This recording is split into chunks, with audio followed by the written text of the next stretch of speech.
Hello everyone, welcome to the Rosh. आज हम discuss करने वाले हैं कि क्या फाइनली टाइम आ चुका है इंडिया ब्रह्मोस मिसाइल को सेल करे टू वियतनाम। इस डील के बारे में काफ़ी सालों से सुन रहे हैं और पिछले कुछ सालों में इस डील की बिल्कुल भी बात नहीं हो रही, जिसका मेन रीज़न माना जाता है कि अगर ये डील हो गई तो कहीं चाइना एग्रेशन में ना आ जाए। और अब लद्दाख के स्टैंड ऑफ के बाद ऐसा लगता है कि इंडिया कुछ करे या ना करे, चाइना फिर भी एग्रेशन दिखाता रहेगा। बात करते हैं कि चाइना और वियतनाम के बीच में इश्यूज़ क्या हैं। चाइना और वियतनाम एक बहुत ही बड़ा लैंड बॉर्डर शेयर करते हैं और इनका मेन कन्फ्लिक्ट साउथ चाइना सी को लेकर है। चाइना क्लेम करता है कि साउथ चाइना सी उनका है और वहाँ पे जितना भी रिसोर्सेज लाइक नेचुरल गैस और ऑयल के रिसोर्सेज हैं, उनकी ड्रिलिंग सिर्फ चाइना कर सकता है, वियतनाम उनको यूज़ नहीं कर सकता, ऐसा चाइना क्लेम करता है। इस इशू से रिलेटेड इन दोनों कंट्रीज़ के रिलेशन काफ़ी ख़राब हैं। तो चाइना के रिलेशन वियतनाम से ख़राब है और साथ ही चाइना के रिलेशन इंडिया से भी ख़राब है।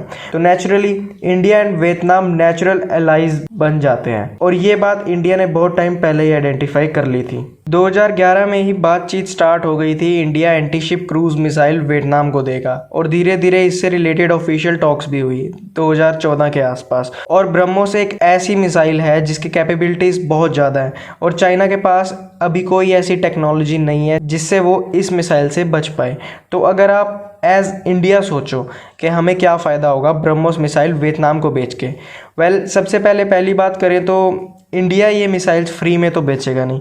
इस डील से जो भी कमाई होगी उससे इंडिया को बहुत फ़ायदा होगा और साथ ही हम एक मैसेज दे पाएंगे चाइना को कि जैसे चाइना पाकिस्तान को मिलिट्री असिस्टेंस प्रोवाइड कर रहा है, वैसे ही इंडिया भी वियतनाम को मिलिट्री असिस्टेंस प्रोवाइड कर सकता है। तो हुआ ये कि 2016 में जो हमारे डिफेंस मिनिस्टर थे मनोहर पर्रिकर जी, वो वियतनाम गए और वहाँ पे उन्होंने वियतनाम के डिफेंस मिनिस्टर से बातचीत करी और साथ ही उस टाइम पे ये हुआ फिलीपींस और इंडोनेशिया ने भी इसको ख़रीदने में इंटरेस्ट दिखाया और फिर डोकलाम का इंसिडेंट हुआ और चाइना ने इस डील को अपोज किया और इंडिया को खुलकर ये वार्निंग दी कि अगर ये डील चाइना के अगेंस्ट होती है तो इंडिया को इससे कॉन्सिक्वेंसेस झेलने पड़ेंगे। तो इसके रिस्पॉन्स में इंडिया ने फिर से एक बहुत बड़ी गलती करी कि इंडिया ने ये सोचा कि अगर हम ये डील अभी नहीं करते तो चाइना को शांत रखा जा सकता है, लेकिन हुआ इससे बिल्कुल ऑपोजिट। चाइना ने कश्मीर का इशू रेज़ किया और पाकिस्तान को various type of weapons provide किए और फिर अब ये लद्दाख का इंसिडेंट हुआ। तो बात करते हैं कंक्लूजन की। तो अब इंडियन टैंक्स को ये सोचना होगा कि इस सिचुएशन को कैसे डील किया जा सकता है।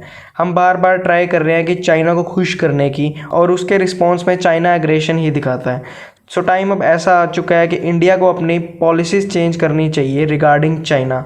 इंडिया को उन छोटे देशों को सपोर्ट करना चाहिए जिनको चाइना एग्रेशन दिखाता है।